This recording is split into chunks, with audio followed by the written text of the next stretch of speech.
नमस्कार छात्रों, कैसे हैं आप सब। स्वागत है आपका अपना YouTube channel NCERT grammar and GK पर। देखिए, बोर्ड परीक्षाएं नज़दीक हैं और साथ में ही जो लोकल परीक्षा है 9वीं और 11वीं की, वो भी अपने फरवरी में होने वाली हैं।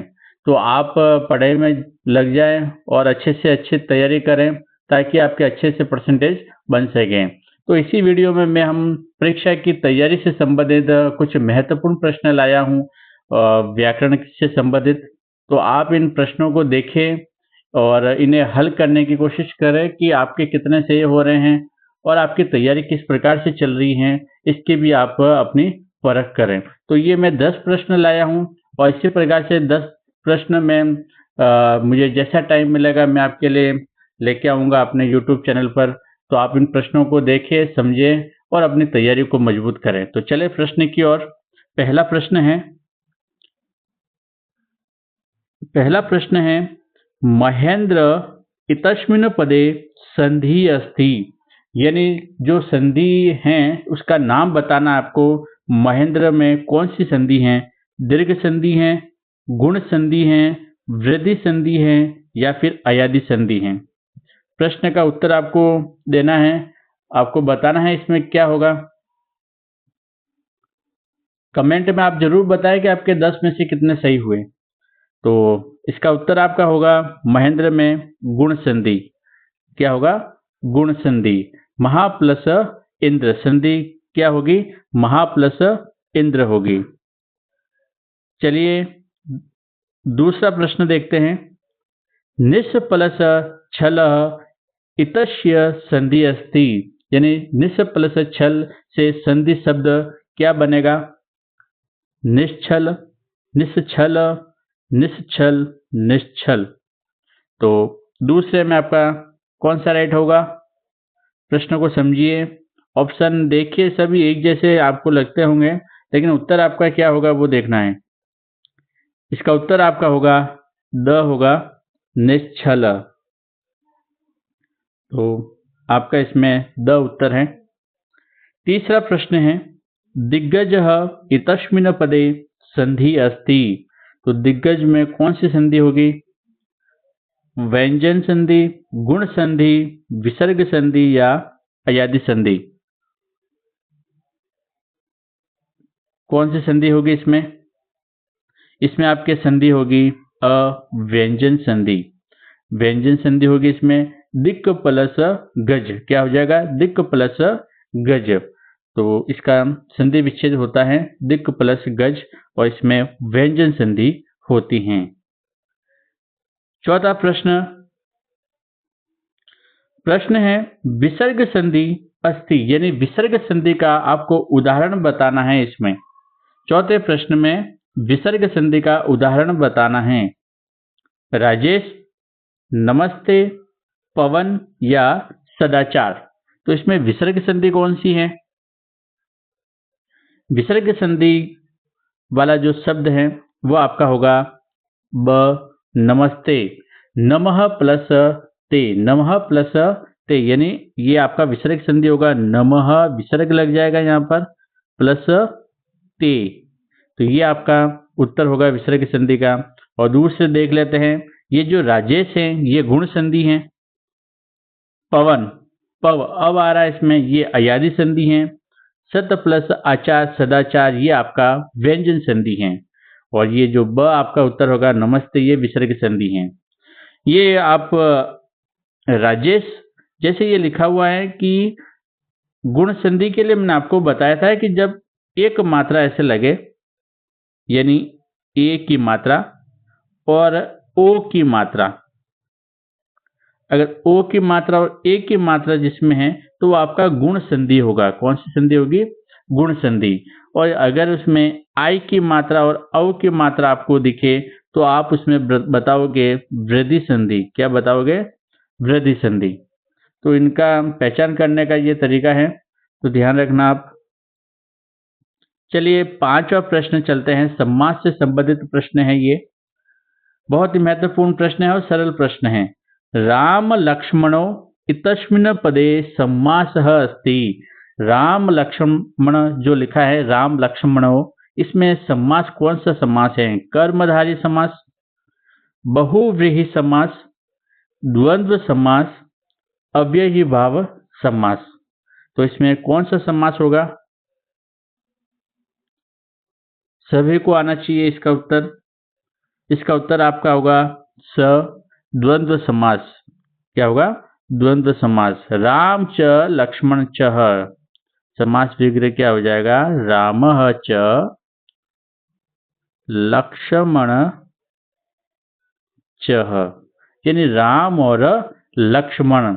जब जहां इसमें च का प्रयोग होता है, आपको अगर दो संज्ञा रूप बता रखे हैं कि राम और लक्ष्मण, राम लक्ष्मण मोहन, तो उसमें हो जाएगा राम लक्ष्मण मोहनाः, बहुवचन। इसमें द्विवचन का मतलब है ये दो व्यक्ति हैं, राम और लक्ष्मण। तो इसमें द्वंद्व समास है, इसमें च का प्रयोग होता है, राम और लक्ष्मण। आगे छठा प्रश्न समास से संबंधित है। ये भी कार्य कुशलः इतस्मिन् पदे समास अस्ति। कार्य कुशल में समास हैं द्वितीय तत्पुरुष, तृतीय तत्पुरुष, षष्ठी तत्पुरुष या सप्तमी तत्पुरुष। जो तत्पुरुष समास अपना है वह द्वितीय से सप्तमी विभक्ति तक चलते हैं इनके रूप। तो इसमें कार्य कुशल में कौन सा समास है?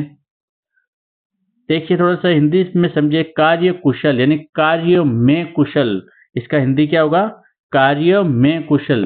तो आपको अगर कारक का अगर आपने पढ़े हैं तो उसमें आपको ध्यान है कि जो अधिकरण है सप्तमी विभक्ति, उसमें आता है में पर।